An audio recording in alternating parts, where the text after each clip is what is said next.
সম্মানিত দর্শক, আসসালামু আলাইকুম রহমতুল্লাহ। বরাবরের মতো ভিডিও নিয়ে আবারও আপনাদের মাঝে চলে আসলাম। আমি মোহাম্মদ আব্দুল আজিজ। আমার ব্যবসায়িক ফেসবুক পেজ এবং ইউটিউব চ্যানেলে আপনারা আমাকে দেখতে পান। সম্মানিত দর্শক, আজকে আপনাদের সামনে আমি যে বিষয়টা নিয়ে আলোচনা করব সেটা হচ্ছে, এখন সমগ্র বাংলাদেশে মশাবাহিত একটা রোগ চিকুনগুনিয়া সমগ্র বাংলাদেশে এটা ধারণ করছে। প্রত্যেকটা ফ্যামিলিতে ছোট বড় বয়স্ক প্রত্যেকটা মানুষ চিকুনগুনিয়া আক্রান্ত হচ্ছে। এই চিকুনগুনিয়া থেকে বাঁচার জন্য একমাত্র উপায় হচ্ছে আপনার জানালা, ব্যালকনি, ভেন্টিলেটর প্রত্যেকটা জায়গায় মসকিটো ফাইবার নেট ফিটিং করে নেবেন। আপনার ঘরের অনেক টাকা ডেকোরেশন করে আপনার ফ্যামিলির সুরক্ষার জন্য বা সুন্দর দেখার জন্য আপনি টাকা খরচ করছেন, মূলত যে বিষয়টা আপনার জানালার নেট দেওয়া নাই। তো আমি বলবো আপনাদের অল্প টাকার জন্য আপনার ফ্যামিলির, আপনার যে ছোট বাচ্চা অথবা আপনার বয়স্ক যে মা বাবা, ওরা মশাবাহিত রোগের কারণে রোগে আক্রান্ত হচ্ছে। এই জন্য যেতে রোগে আক্রান্ত না হয়, আপনার ফ্যামিলির সুরক্ষার দায়িত্ব আপনার। আপনি ভেবেচিন্তে আমাদের এই নেট এটা অর্ডার করবেন।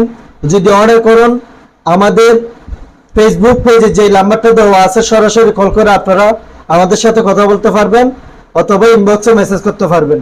সম্মানিত দর্শক, আমার হাতে যে নেটটা আছে এটা হচ্ছে 100% ওয়াশেবল চাইনা মসকিটো ফাইবার একটা নেট। এই নেট মাঝখানে আমরা চেইন সিস্টেম দেওয়াতে খুব সহজে আপনার চেইন খুলে জানালা খোলা বাঁধা করা যাবে। এবং আপনার যেহেতু নেটটা ফিটিং করব, নেট যেহেতু আমরা ভিতর থেকে দিয়ে দিয়েছি, আপনি 100% আপনার জানালা আপনি খোলা রাখতে পারবেন। এখন আমি আপনাদের দেখাবো এই মসকিটো ফাইবার নেট কিভাবে ফিটিং করব। সম্মানিত দর্শক, আপনারা এখানে দেখতেছেন আমি চতুর্পাশে যে একটা বেলকো ট্যাপ এটা ফিটিং করে নিয়েছি। এখন জাস্ট আমি নেটটা বসাবো। আমি আপনাদের দেখাবো যে আমি এখন নেটটা কিভাবে ফিটিংস করতেছি।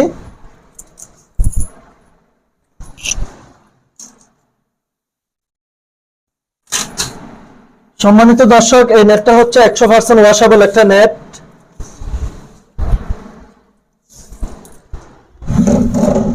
এটা কোনো সুতা বা কাপড়ের তৈরি নেট নয়, এটা ফাইবার নেট। এটা অনেক টানা কেসে করার পরও আপনি চাইলে এটা চিরা পসিবল না। আমি বলবো আপনারা যারা চাচ্ছেন এখনই আমাদের স্ক্রিনে দেওয়া নাম্বারে সরাসরি কল করে আমাদের সাথে কথা বলতে পারেন আমাদের এই নেট অর্ডার করার জন্য।